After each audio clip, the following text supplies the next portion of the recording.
Beck and BFX, Indy, Mogul.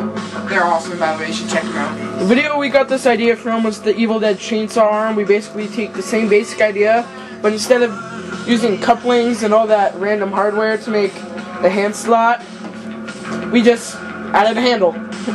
Yeah, pretty much. Okay, so the basic thing about this is we took a single piece of wood, cut out the handle, the support beams, and the blade. We used a jigsaw for this, and then we used a jigsaw for the pull cord and the support handle.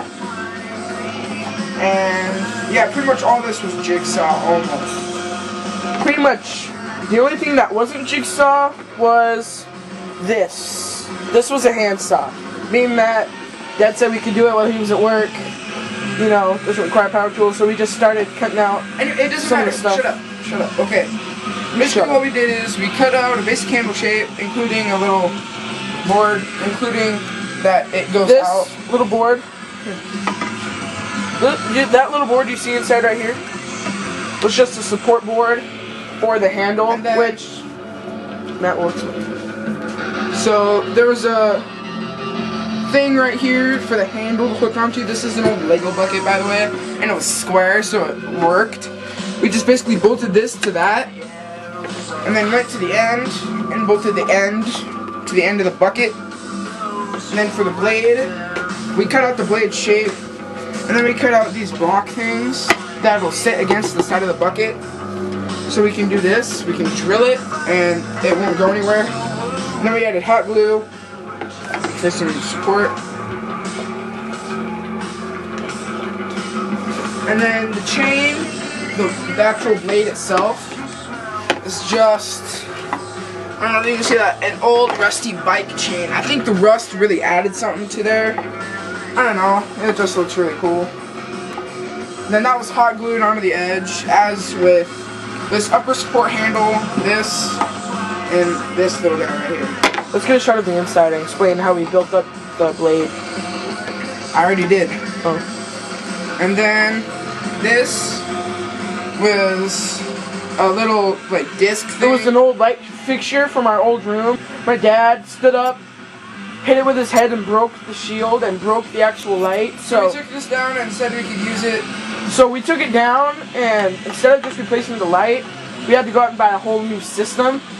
So this was one of the old parts, and found it in an old box. We just said, what the heck, that can be used for the flywheel housing for the pull cord. So we added it, and it looks good.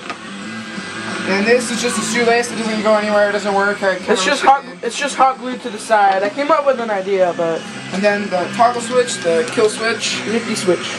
I call it the nifty neato switch.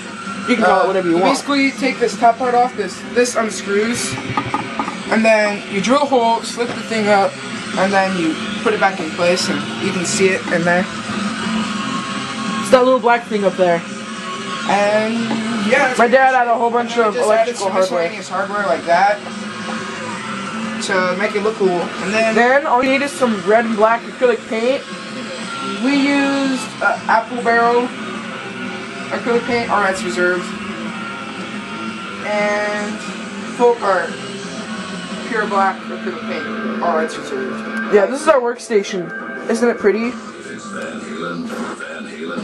It must be 97 Rock. And Panama. Basically, all you need, your basic tools are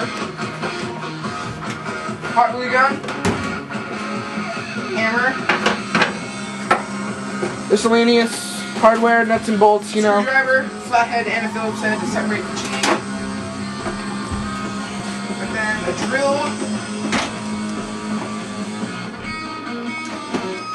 And a jigsaw, which I'm not going to get out because it's not mine.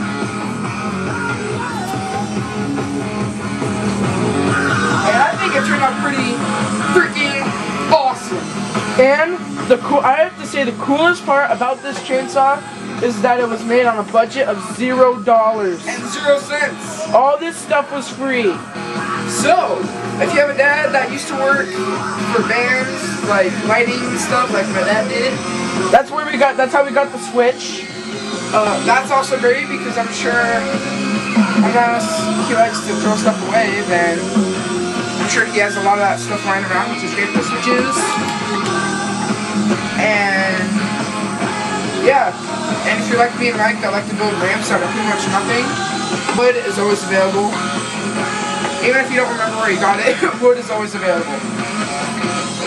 Yeah, we have like 3 pounds of wood. Yeah. Find a bucket. Not like a big bucket, preferably a square one. That's pretty much it. Bye! Or you can use Eric Beck's idea, get some aluminum and an old OJ jug. But we didn't have any of that stuff lying around, so Group photo.